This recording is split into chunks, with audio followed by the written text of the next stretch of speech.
इस बहुमत से 85% लोग यदि आपस में भाईचारा बना लेंगे और इस देश के अंदर अपनी पार्टी बनाकर अपनी पार्टी के लोगों को जिता लेंगे तो ये इस देश के शासक बन सकते हैं। मानवर कांशीराम साहब ने इसके लिए अपना पूरा जीवन कुर्बान किया। उन्होंने पूरे देश के अंदर आमचे BS4 और BSP के माध्यम से जन जागृति की।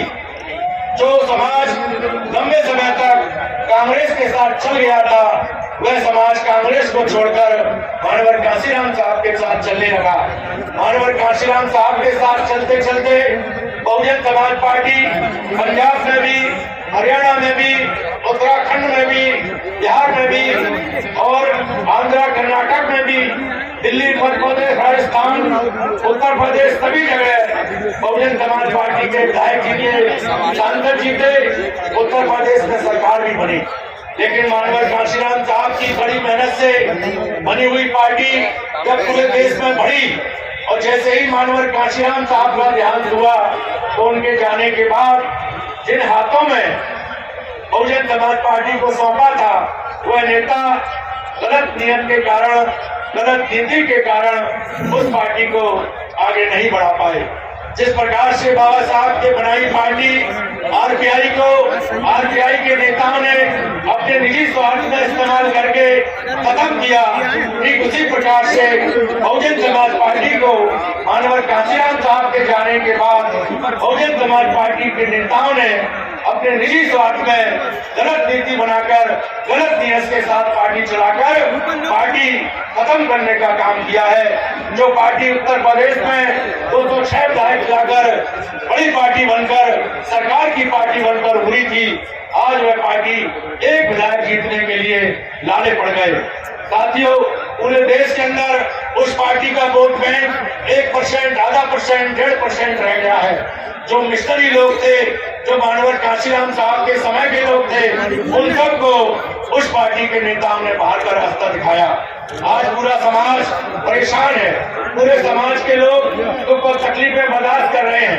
आज बलात्कार की घटनाएं बढ़ी हैं, आज हमारे लोगों पर हत्याएं बड़े पैमाने पर हो रही हैं, हमारे लोगों का आरक्षण खत्म किया जा रहा है, हमारे लोगों का SC/ST एक्ट कमजोर किया जा रहा है, हमारे लोगों के कारखाने फैक्ट्रियों को बंद किया जा रहा है। हमारे लोग स्कूलों में पढ़ने जाते हैं तो स्कूलों में जो सरकार के स्कूल है उनमें पढ़ाई बंद की जा रही है। थाने जाते हैं हमारे लोग लूटपेट कर, थानेदार जाति पूछता है और जाति से जब हमारे लोग कहते हैं कि मैं पाल प्रजापति, केवट, कश्यप, राय, घाटक, भटीक, धोबी, कोली, वाल्मीकि मुस्लिम हूँ, तो उसको थानेदार न्याय नहीं देता है। ऐसी स्थिति में जब समाज चौराहे पर खड़ा है, दुखी और परेशान है, तो कुदरत ने हमारे बीच में एडवोकेट भाई चंद्रशेखर जैसा संघर्षशील नेता दिया। ये नेता सहारनपुर की मिट्टी में पैदा होने के बाद इस नेता ने अपने 9 साल के संघर्ष में पूरे देश के अंदर जहाँ जहाँ बहुजन समाज के लोगों पर जुल्म हुआ, अत्याचार हुआ, वहाँ अपने आप को प्रशासन के सामने खड़ा किया और प्रशासन की आंखों में आंखें डालकर उसको चुनौती दी, मेरे लोगों को न्याय दो, मेरे लोगों को न्याय दो।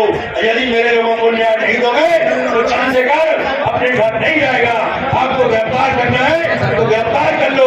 चंद्रशेखर आपकी जेल से डरने वाला नहीं है, आपकी लाठियों से डरने वाला नहीं है। और साथियों, आपने देखा कि हमारे प्रिय नेता के ऊपर अभी 4 महीने पहले उन्हीं मनुवादी लोगों ने हमारे नेता को खत्म करने का प्रयास किया, हमारे नेता में गोली मारने का प्रयास किया। वो तो आप लोगों की दुआएं थी, कुदरत का आशीर्वाद था कि हमारे नेता के कमर से टच करती हुई गोली कमर को चोट पहुंचाते हुए बाहर निकल गई। यदि वह गोली सीधी पेट में चली जाती तो आज हमारे बीच में भाई चंद्रशेखर नहीं रहते। ये देश लोकतांत्रिक देश है, यह हमारा वजूद होना चाहिए, हमारी पार्टी होनी चाहिए, हमारा नेता होना चाहिए। यदि हम अपना नेता नहीं बनाएंगे तो हमारे लिए लड़ाई कौन लड़ेगा? यदि हम अपनी पार्टी नहीं बनाएंगे तो हम इस देश के शासक कैसे बनेंगे? आपसे मेरी अपील है कि आप लोग भाई चंद्रशेखर आजाद के हाथों को मजबूत करें, आजाद समाज पार्टी को मजबूत करें। आने वाले समय में आजाद समाज पार्टी इस देश की बड़ी पार्टी बनने जा रही है। इन्हीं सब बातों के साथ बहुत बहुत धन्यवाद। जय भीम, जय भारत। इस खबर को देखने के बाद क्या है आपकी राय? नीचे दिए गए कमेंट बॉक्स में दीजिए अपनी राय। ऐसी तमाम बड़ी खबरों को देखने के लिए जुड़े रहिए हमारे साथ। खबर अच्छी लगे तो लाइक कीजिए और शेयर कीजिए, और हाँ, चैनल को सब्सक्राइब कर घंटे वाली बटन को दबाना ना भूलिए। फिर आते हैं आपके बीच कुछ खास खबरों के साथ। तब तक के लिए नमस्कार, जय भीम।